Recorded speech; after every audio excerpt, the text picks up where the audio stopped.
I-discuss natin ngayon ang true gospel or the gospel that saves souls. Para maintindihan natin ito ng buong puso at isipan, una ay kailangan nating i-acknowledge na tayo ay sinner and we needed a savior. Pangalawa, kailangan nating malaman kung ano ba ang requirement para makapunta tayo sa langit. At ang sagot dyan ay, kailangan perpekto tayo, righteous, at holy. Bakit? Kasi si God ay perpekto, holy, and righteous. So ganun kataas ang standard ni God. At tayong mga tao, imposible nating maabot yung standard ni God. Kasi ni isa sa atin, walang righteous at perfect. Sabi sa Romans 3 verse 10, there is no one righteous, not even one. Bakit? Romans 3:23, for all have sinned and fall short of the glory of God. So sa madaling salita, imposible sa tao na makapunta sa langit. But with God, nothing is impossible. So kapag may nagtanong sa'yo, for example, ako tinanong kita, kapag namatay ka mamaya, saan ka mapupunta? Tapos ang sagot mo sa akin, sa langit, kasi mabuting tao naman ako. Patay tayo dyan. Delikado yan. Kung sa tingin mo, mabuting tao ka, kaya ka mapupunta sa langit, tawag dyan ay self-righteousness at kasalanan yan. Diba sabi sa Bible, no one is good, only God is good. Dito na papasok ang true gospel. Lahat tayo narinig na natin na namatay si Jesus Christ sa cross, pero hindi lahat naiintindihan kung ano talaga nangyari sa cross na yon. Jesus died on that cross to pay the full price of our sins, past, present, and future, para magkaroon tayo ng way na maging righteous. Remember, binanggit ko kanina, di ba, na ang requirement para makapunta tayo sa langit ay kailangan righteous ka. Imposible nga sa atin na maging righteous at hindi natin kaya i-achieve yung level na yon. But God loves us so much. John 3:16, for God so loved the world, He gave His one and only Son, for whoever believes in Him shall not perish but have eternal life.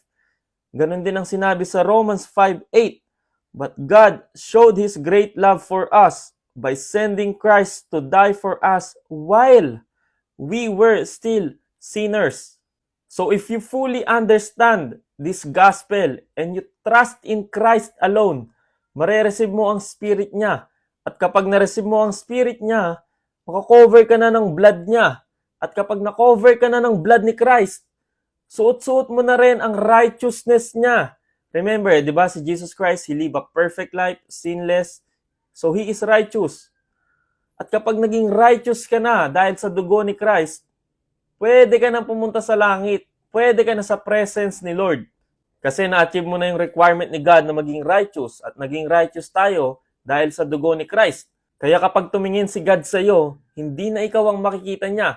Ang makikita niya ay ang righteousness ni Jesus Christ, ang dugo ni Jesus Christ, hindi na ikaw na sinner. Yun ang meaning ng John 14 verse 6. Sabi ni Jesus doon, I am the only way. Siya lang talaga ang daan. Wala nang iba. So if you put your trust in Christ alone, you will have eternal life. In Christ alone ha, hindi pwedeng 90% kay Christ, 10% sa'yo kasi sa tingin mo mabuting tao ka. No, no one is righteous, for all have sinned. At ang sabi sa Romans 6:23, ang kabayaran ng kasalanan ay kamatayan. Pero ang regalo ng Diyos ay walang hanggang buhay. Keep in mind na yung word na regalo. Ano ba ang regalo? Binibigay ang regalo. Hindi natin kailangan bayaran. Tatanggapin na lang natin. Libre. Kasi kapag binayaran mo yan, hindi na regalo ang tawag dyan. Same thing yan sa pagsasabi kay Lord na, Lord, mabuting tao naman ako. Ito, mabubuting ginawa ko, kaya deserve ko yung salvation mo. No. Parang binabayaran mo na rin si Lord. Libreng regalo nga eh. Ibig sabihin, hindi natin kailangan magbigay ng kahit na ano. And that's bribery. Parang ina-under the table mo si God. And that's dangerous, guys. Because you're trusting yourself. You're trusting your good works. That's form of blasphemy. Kasi parang sinasabi mo kay Lord Jesus Christ na hindi pa sapat yung pagkamatay niya para mailigtas ka. Remember, we cannot contribute. We can never contribute to our salvation. And doing good works will not save you. Sabi sa Isaiah 64, maduming basahan lang sa harap ng Diyos yung mga mabubuting gawa natin. It's all mercy of God. It's all by the grace of God kaya tayo maliligtas. Ephesians 2 verse 8 to 9. We are saved by grace through faith. It is a free gift. Libreng regalo. Wala na tayong pwedeng i-offer kay God para ma-claim natin yung salvation na yan. Tatanggapin na lang natin. And this is not your own doing, so that no one may boast, para daw walang makapagyabang. So in summary guys, true faith in Jesus Christ plus nothing equals salvation. And salvation equals good works. Kasi once saved ka na, you will receive the Spirit of Christ. And kapag nasa iyo na yung Holy Spirit, you will bear good fruits. Sa madaling salita, kusa ng lalabas yang mga mabubuting gawa sa iyo. Kasi hindi na ikaw yan. Si Christ na yung nananahan sa loob mo. That's why the Bible said, test them by their fruits. Kasi a good tree cannot bear bad fruits. A bad tree cannot bear good fruits. Okay? So good works will not save you. Huwag nyo nang itry ilapag yung faith without work is dead yan para lang ipilit na kailangan gumawa ng mabuti para mailigtas. Kasi kaya ng isang tao gumawa ng mabuti with false faith. Kaya dayain ng isang tao yan. And that's the gospel. That's the true gospel of Christ. Don't trust yourself. Don't trust na mabuti kang tao. Don't trust your good works. Trust in Christ alone.